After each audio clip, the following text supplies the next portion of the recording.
Hello, welcome to കാസ്മാറ്റിക്. ഇന്ന് നമ്മുടെ മുമ്പിലുള്ളത് നമ്മുടെ കൂടെ കുറേ നാളുണ്ടായിരുന്നൊരു വാഹനമാണ്. ഏറ്റവും കൂടുതൽ ലോങ് ടേം റിവ്യൂ ചെയ്ത വാഹനമാണ് ഞങ്ങൾ. ആ വാഹനമാണ് ഈ കാണുന്ന MG Comet EV.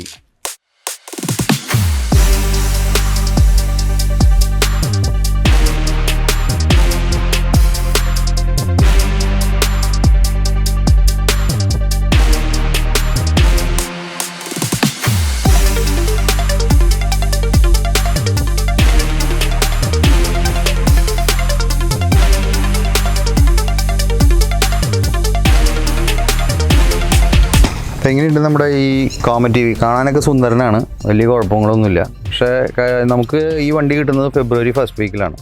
ഇപ്പോൾ ഓൾമോസ്റ്റ് 4 months ആയി. നമ്മളിതിൻ്റെ എല്ലാ രീതിയിലും നമ്മൾ ഈ വാഹനം ടെസ്റ്റ് ചെയ്തു. ഞാൻ ഉപയോഗിച്ചതിൽ വെച്ചിട്ട് എനിക്ക് ഏറ്റവും ഇഷ്ടപ്പെട്ട EV ആണ് ഈ വാഹനം, ഈ കോമറ്റ്.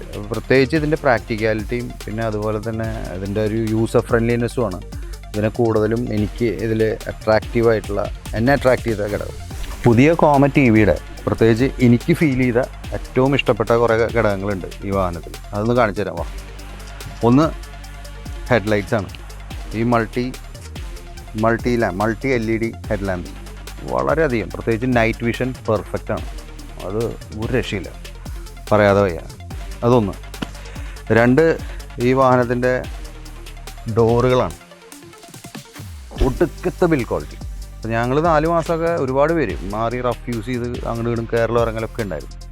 ഈ ഡോറിൻ്റെ ആ ഒരു എല്ലാവരും പറഞ്ഞൊരു കാര്യം, കയറി വരുമ്പോൾ പറഞ്ഞൊരു കാര്യം, വാഹനത്തിൻ്റെ ഡോറിൻ്റെ ആ ബിൽഡ് ക്വാളിറ്റിയാണ്.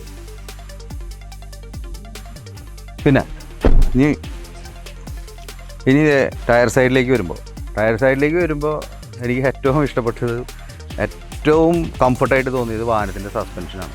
12 ഇഞ്ച് വരുന്ന ടയർ സൈസിൽ വരുന്ന വാഹനത്തിന് ഒരു ഇന്നോവയിലിരിക്കുന്ന കംഫർട്ട് നൽകാൻ കഴിഞ്ഞാൽ അത് വലിയൊരു കാര്യമില്ല. അതുപോലെ തന്നെ വാഹനത്തിൻ്റെ ബാക്ക് സൈഡിൽ എനിക്ക് ഇഷ്ടപ്പെട്ട ഒരു എലമെൻ്റ് എന്ന് പറയുന്നത് വാഹനത്തിൻ്റെ ടെയിൽ ലൈറ്റ്. ഏത് സ്ഥലത്തുനിന്ന് എത്ര ദൂരത്തുനിന്നായാലും ലൈറ്റിൻ്റെ വിസിബിലിറ്റി അതൊരു ഗംഭീര ഫീൽ തന്നെയാണ്. നിമിഷമില്ല. ആ കാര്യങ്ങളിലൊക്കെ ഒരുപാട് MG ക്വാളിറ്റി നിലനിർത്തിയിട്ടുണ്ട്, ഈവൺ ആ പ്രൊഡക്റ്റിനായാൽ പോലും.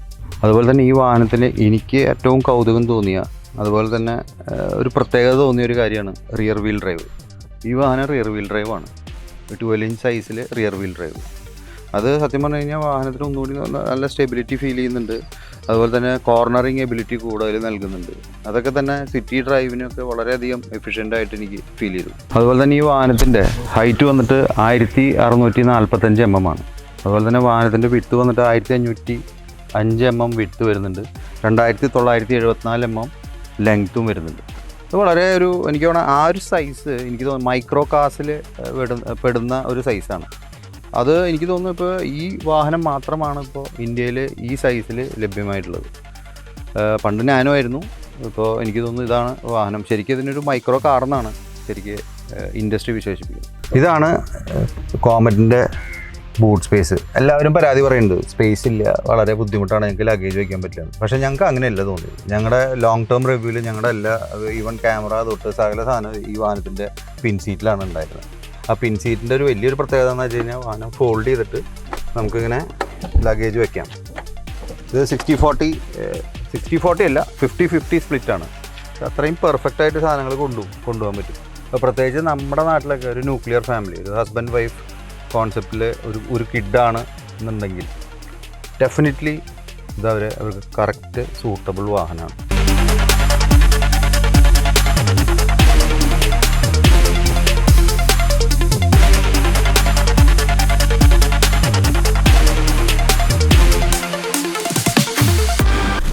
അപ്പോൾ ഇനി നമ്മൾ ഇൻസൈഡാണ് വാഹനത്തിൻ്റെ. പുറത്തെ കാര്യങ്ങളൊക്കെ എനിക്ക് ആ ഒരു ഫീലാണ് നമുക്ക് കിട്ടിയത്. ഇനി ഇൻസൈഡ് വരുമ്പോഴാണ് ഏറ്റവും ഇഷ്ടപ്പെട്ട കാര്യങ്ങൾ. ശരിക്കും പറഞ്ഞാൽ ഒരു മെർസിഡീസ് ബെൻസ്, ഒരു മിനി മെർസിഡീസ് ബെൻസ് ആണ് ശരിക്കും. ഞാൻ ബെൻസ് എന്ന് പറയുമ്പോൾ വേറെ വാഹനമായിട്ട് കമ്പയർ ചെയ്യില്ല ചെയ്യുന്നത്. അത്രയും റിച്ചും അത്രയും കംഫർട്ടബിളായിട്ടുള്ള ഇൻറ്റീരിയറാണ് വാഹനത്തിന് നൽകിയിട്ടുള്ളത്. പുറത്തുനിന്ന് നമുക്ക് കാണുമ്പോൾ ശരിക്കും വൈരുദ്ധ്യമുണ്ട്. പുറത്തുനിന്ന് കാണുമ്പോൾ നമ്മൾ ചെറിയൊരു ടോയ് കാർ എന്നുള്ള ഒരു ഫീലാണ്. പക്ഷേ ഇൻസൈഡ് വരുമ്പോൾ നല്ല സ്പേസ് ഉണ്ട്. അതുപോലെ തന്നെ നല്ല ലെഗ് റൂം, നല്ല ഈവൺ ആവശ്യത്തിനുള്ള തൈ സപ്പോർട്ട്, ആവശ്യത്തിനുള്ള ലംബാർ സപ്പോർട്ട് വരെ ഉണ്ട്. അതുപോലെ തന്നെ ഭയങ്കര പ്രൊട്ടക്റ്റഡ് ആണ്, നല്ല സ്ട്രോങ് ബിൽഡ് ക്വാളിറ്റിയാണ് നമുക്ക്. അതൊക്കെയാണ് ശരിക്കും എനിക്ക് ഒരു ഫീൽ ചെയ്തത്. നമ്മൾ സാധാരണ ചൈനീസ് കമ്പനി എന്ന് പറയുമ്പോൾ പൊതുവെ എല്ലാവരും ഒരു പേടിയുണ്ട്, ഇത് ഒറിജിനൽ ആണോ അതല്ലെങ്കിൽ ഒരു ക്വാളിറ്റി കുറവുണ്ടോ എന്നൊക്കെ ഉള്ളത്. അത് വളരെ ഭംഗിയായിട്ട് വാഹനത്തിൽ ക്രമീകരിച്ചിട്ടുണ്ട്. അതെനിക്ക് വലിയ ഇഷ്ടമായിരുന്നു. അതുപോലെ തന്നെ ഈ വാഹനത്തിന് എനിക്ക് തോന്നിയത് ഇൻറ്റീരിയറിൽ വരുമ്പോഴുള്ള ഏറ്റവും വലിയ സവിശേഷതകൾ എനിക്ക് തോന്നിയത് വാഹനത്തിൻ്റെ 2 സ്ക്രീനുകളാണ്. 10.25-ൻ്റെ 2 ടച്ച് സ്ക്രീൻ ഒരുമിച്ച് വെച്ച് സെറ്റാക്കി. അതിൽ ഒരുപാട് ഫീച്ചേഴ്സ് വാഹനത്തിന് നൽകിയിട്ടുണ്ട്. പ്രത്യേകിച്ച് എല്ലാവിധ ഇപ്പോൾ ടാക്കോമീറ്ററിൽ വേണ്ട എല്ലാ സാഹചര്യങ്ങളും ഇവിടെ ഈ റൈറ്റ് സൈഡിലുള്ള സ്ക്രീനിൽ ഒതുക്കിയിട്ടുണ്ട്. അതുപോലെ തന്നെ ലെഫ്റ്റ് സൈഡിൽ ഇൻഫോർടൈൻമെൻറ്റ് സിസ്റ്റമാണ്. ഒരുവിധം പ്രായമായിട്ടുള്ളവർക്ക് പോലും, വയസ്സായിട്ടുള്ള നമ്മുടെ വീട്ടിലുള്ളവർക്ക് പോലും ഇപ്പോൾ ഇത് സ്റ്റാർട്ട് ചെയ്തിട്ട് എന്താ ചെയ്യേണ്ടതെന്നുള്ളതൊരു ഗ്രാഹ്യമില്ലാണ്ട് നിൽക്കുന്നവർക്ക് പോലും ഇത് വ്യക്തമായിട്ട് കാണാനും അത് മനസ്സിലാക്കി മുന്നോട്ട് പോകാനും സാധിക്കുന്ന ഒരു ഇൻ്റർഫേസാണ്. അപ്പോൾ ഞങ്ങൾ ആദ്യമായി നമ്മൾ ഫെബ്രുവരിയിലാണ് വണ്ടി എടുക്കുന്നത്. അപ്പോൾ വണ്ടി എടുത്തിട്ട് നമുക്ക് താക്കോലൊക്കെ തന്ന ഒരു കാര്യങ്ങൾ ഡയറക്ഷൻസൊക്കെ പറഞ്ഞു തന്നിട്ട് നമ്മൾ വണ്ടി എടുത്ത് നമ്മളിങ്ങനെ വാഹനത്തിൽ യാത്ര ചെയ്യുമ്പോൾ ഇപ്പോഴും എനിക്ക് ഇൻറ്റീരിയർ തോന്നിയത് സംഭവം കംഫർട്ടും കാര്യങ്ങളൊക്കെ ഉണ്ട്, ആംബിയൻ ഫീലിംഗ് ഒക്കെയാണ്. പക്ഷേ എവിടെയോ കണ്ടു മറന്നൊരു മുഖം, അതായത് നമ്മളെവിടെയോ ഈ ഒരു തീം നമ്മളെവിടെയോ കണ്ടിട്ടുണ്ട്. പിന്നെ ഞാൻ തപ്പിയെടുത്തപ്പോഴാണ് എനിക്ക് മനസ്സിലായത് ഇത് നമ്മുടെ ആപ്പിൾ ഡിസൈനില്ലേ, ആപ്പിൾ ഗാഡ്ജറ്റ്സിൻ്റെ ഡിസൈൻ കോൺസെപ്റ്റ് അങ്ങനെ തന്നെ അവർ ആവിഷ്കരിക്കുകയാണ് ചെയ്തിട്ടുള്ളത്. അപ്പോൾ നിങ്ങൾക്ക് ഈവൻ എന്താ പറയുക, നമ്മുടെ സ്റ്റിയറിംഗ് വീലിൻ്റെ നോബ്സ് തൊട്ട്, അതുപോലെ തന്നെ ഡോർ ഹാൻഡിൽ തൊട്ട്, സ്പീക്കർ സിസ്റ്റം ഇരിക്കുന്നതിൻ്റെ ലേ ഔട്ട് തൊട്ട് എല്ലാം തന്നെ ഒരു ആപ്പിൾ കോൺസെപ്റ്റ്, ആപ്പിൾ ഗാഡ്ജറ്റ്സിൻ്റെ ആ ഒരു ഡിസൈൻ കോൺസെപ്റ്റാണ് നമുക്കിവിടെ കാണാൻ സാധിക്കുക. പിന്നെ ഞാൻ പറയാൻ വിട്ടുപോയൊരു കാര്യം എന്ന് പറഞ്ഞാൽ വാഹനത്തിൻ്റെ AC ആണ്. സൂപ്പർ ചില്ല് AC ആണ്. ഓട്ടോമാറ്റിക് ക്ലൈമറ്റ് കൺട്രോൾ AC അല്ല, നോർമൽ AC തന്നെയാണ്. പക്ഷേ ഇത്രയധികം ക്യാബിൻ സ്പേസ് തണുപ്പിക്കാൻ ഒരു 1.5 AC തന്നെ വെച്ച് തന്നിട്ടുണ്ട്. ഗംഭീര സംഭവം തന്നെയാണ്. ഒരു സമയത്ത് ഇപ്പോൾ നല്ല മഴ പെയ്യുമ്പോഴാണെങ്കിലും നല്ല വെയിൽ വരുന്നതാണെങ്കിലും സത്യം പറഞ്ഞാൽ AC ചില്ല് തന്നെയായിരുന്നു. അതുപോലെ തന്നെ വാഹനത്തിൻ്റെ മൈ MG എന്നുള്ള കോൺസെപ്റ്റിലുള്ള വോയിസ് കമാൻഡ് എനിക്ക് വളരെയധികം ഇഷ്ടപ്പെട്ടു. നമ്മൾ യാത്ര ചെയ്യുമ്പോഴും റേഡിയോ ഓൺ ചെയ്യാനും ഓഫ് ചെയ്യാനും ടെമ്പറേച്ചർ ഈവൻ AC കൺട്രോൾ ചെയ്യാനും അത്യാവശ്യം നമുക്ക് വേണ്ട ഇൻഫർമേഷൻ, വെതർ, ടൈം ഇതെല്ലാം ചോദിക്കാനും വ്യക്തമായിട്ടുള്ളൊരു മറുപടി കിട്ടുന്ന ഒരു സാഹചര്യം, ഇൻ്റർനെറ്റ് ഇൻസൈഡ് എന്ന് പറയുന്ന ആ യാഥാർത്ഥ്യം ഈ വാഹനത്തിലുമുണ്ട്. എല്ലാവരും പരാതി പറഞ്ഞിരുന്നൊരു കാര്യം വാഹനത്തിൻ്റെ ബാക്ക് സീറ്റാണ്. എനിക്കിതിൽ വലിയ ഇതൊന്നും തോന്നുന്നില്ല. വളരെ കംഫർട്ടബിളായിട്ട് സുഖമായിട്ടിരിക്കാം. ഒരു ബോക്സി ഡിസൈനാണ്, അത്യാവശ്യം നല്ല എന്താ പറയുക ഹെഡ് റൂം ഉണ്ട്. ഈ ഒരു സെഗ്മെൻറ്റിൽ എനിക്ക് തോന്നുന്ന ഏറ്റവും കംഫർട്ടബിൾ ആയിട്ടുള്ള ഹെഡ് റൂമാണ്, ഒരു യാതൊരു അംശവും വേണ്ട. അതുപോലെ തന്നെ ഇൻറ്റീരിയർ ഫാബ്രിക്സ്, ഈ ഫാബ്രിക്സിൻ്റെ ഒക്കെ പ്രത്യേകത എന്ന് പറഞ്ഞാൽ ഭയങ്കര സ്പോഞ്ചിയാണ്. അതുകൊണ്ട് തന്നെ നമുക്ക് കംഫർട്ടബിളാണ്, വാഹനത്തിനുള്ളിൽ ഇരിക്കാനാണ് കൂടുതൽ തോന്നുന്നത്. അത് തന്നെ ഒരു വലിയൊരു എന്താ പറയുക ഒരു പ്ലസ് ഫീച്ചറാണ്, ഒരു റിച്ച് ഫീലാണ്. നമ്മുടെ നാട്ടിലെ ന്യൂക്ലിയർ ഫാമിലിക്കൊക്കെ പെർഫെക്റ്റ് വാഹനമാണിത്. സിറ്റിയുടെ ഉള്ളിലേക്ക് യാത്ര ചെയ്ത് ഒരുപാട് സാധനങ്ങൾ ഷോപ്പിംഗ് ഇതുകളൊക്കെ ചെയ്തു വരുന്ന ഫാമിലീസിനൊക്കെ ഈ മോഡൽ വാഹനങ്ങൾ കൂടുതൽ ഇഷ്ടപ്പെടും. പിന്നെ പ്രാക്ടിക്കാലിറ്റിയുടെ കാര്യം ഞാൻ പറഞ്ഞല്ലോ. പൊതുവേ ഈ വാഹനത്തിന് MG ഒരുപാട് പ്രാക്ടിക്കൽ ആപ്ലിക്കേഷൻസ് നൽകിയിട്ടുണ്ട്. പ്രത്യേകിച്ച് ഇൻറ്റീരിയറിൽ സ്പേസ് കറക്റ്റായിട്ട് യൂട്ടിലൈസ് ചെയ്തിട്ടുണ്ട്. അപ്പോൾ അതിൻ്റെ ഭാഗമായിട്ട് ഞാൻ കാണിച്ചു തരാം. ഇവിടെ നോക്കൂ, ഫ്രണ്ട് സൈഡിൽ 2 ഹുക്ക് തന്നിട്ടുണ്ട്. സംഭവം അത് ചെറിയ 2 ഹുക്കാണെങ്കിൽ അതിനെന്തെത്ര പ്രയോജനം എന്ന് പറയുമ്പോൾ പ്രത്യേകിച്ച് സ്പേസ് ഇവിടെ വ്യക്തമായിട്ട് അതിന് നൽകിയിട്ടുണ്ട്. നമുക്ക് ആ ചെറിയ സ്പേസിൽ എന്തോരം സാധനങ്ങൾ കൊള്ളിക്കാൻ പറ്റും അത് മുഴുവൻ അവരിവിടെ ഉൾക്കൊണ്ടിട്ടുണ്ട്. ഫ്രണ്ടിൽ ഡാഷ്ബോർഡിനോട് ചേർന്നിട്ട് 2 കപ്പ് ഹോൾഡേഴ്സ് ഉണ്ട്. അത് അത്യാവശ്യം എനിക്ക് തോന്നുന്ന കോഫി കഴിച്ചിട്ടോ അല്ലെങ്കിൽ എന്തെങ്കിലും വെക്കുകയാണെങ്കിൽ ഇവിടെ വെക്കാൻ പറ്റും. അതല്ലെങ്കിൽ ചില്ലറ ഇടാനോ അല്ലെങ്കിൽ എന്തെങ്കിലും ചെറിയ യൂട്ടിലിറ്റിയിലേക്ക് വേണ്ട സാഹചര്യങ്ങൾ നമ്മൾ സാധാരണ ഡെയിലി കമ്മ്യൂട്ടേഷന് പോകുമ്പോൾ വരുന്ന എല്ലാ സാഹചര്യങ്ങളും MG കണ്ടറിഞ്ഞ് ചെയ്തിട്ടുണ്ട്. നമ്മുടെ നാട്ടിൽ എല്ലാവർക്കും ഒരു എനിക്ക് തോന്നുന്ന ഇന്ത്യൻ ഫാമിലി കോൺസെപ്റ്റിൽ 4 ഡോർ വേണം തന്നെയാണ് എല്ലാവരുടെയും ആവശ്യം. അതൊരു ജനറൽ ഇതാണ്. പക്ഷേ ഈ വാഹനത്തിൻ്റെ ഡോറിൻ്റെ പ്രത്യേകത എന്ന് പറഞ്ഞാൽ അപ്പുറത്തും ഇപ്പുറത്തും 2 ഡോഴ്സാണ് ഉള്ളത്.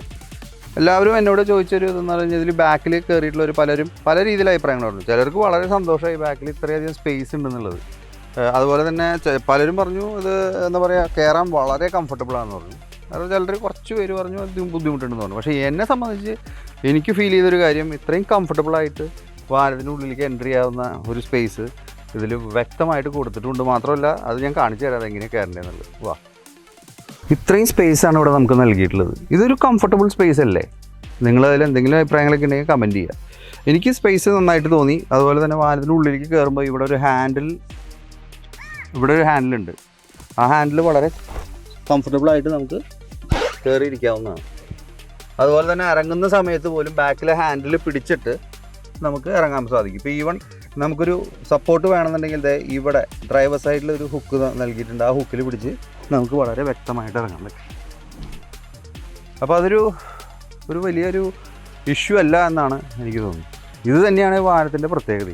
പിന്നെ ഈ വാഹനത്തിൽ എനിക്ക് തോന്നിയൊരു കാര്യം, MG ഒരുപാട് ഈ പ്രാക്ടിക്കൽ യൂട്ടിലിറ്റേറിയൻ ഡ്രൈവേഴ്സും അതുപോലെ തന്നെ കമ്മ്യൂട്ടേഴ്സിനൊക്കെ ഇതിൽ ഉൾപ്പെടുത്തിയിട്ടുണ്ട്.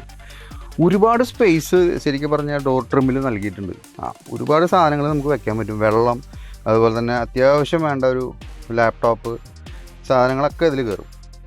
അപ്പോൾ അതൊരു സ്പെഷ്യാലിറ്റി അല്ലേ. പിന്നെ ഞങ്ങൾക്ക് ഏറ്റവും ഇഷ്ടപ്പെട്ട കാര്യം എന്ന് പറഞ്ഞു കഴിഞ്ഞാൽ വാഹനം ചാർജ് ചെയ്യാനുള്ള ഫെസിലിറ്റിയാണ്. ഇതേ കണ്ടില്ലേ, ഫ്രണ്ട് സൈഡിൽ തന്നെയാണ് ആ ഫെസിലിറ്റി കൊടുത്തിട്ടുള്ളത്. അത് ഉപയോഗിക്കാനും വളരെ എളുപ്പമാണ്. അപ്പോൾ നമ്മളൊരു ചാർജിങ് സ്റ്റേഷനിൽ കയറ്റിയിട്ട് ഫ്രണ്ട് സൈഡാണ് കൊണ്ടുപോകുന്നത്. അപ്പോൾ തന്നെ നമുക്ക് സ്പേസും ഈവൺ മറ്റേ കോഡിൻ്റെ എലോങ്ങിൻ്റെ ഒന്നും നമുക്ക് നോക്കണ്ട. വളരെ സിമ്പിളായിട്ട് പ്ലഗ് ആൻഡ് പ്ലേ. അതൊരു വളരെ പ്രാക്ടിക്കൽ സംവിധാനം തന്നെയാണ് MG ഇവിടെ ഒരുക്കിയിട്ടുള്ളത്.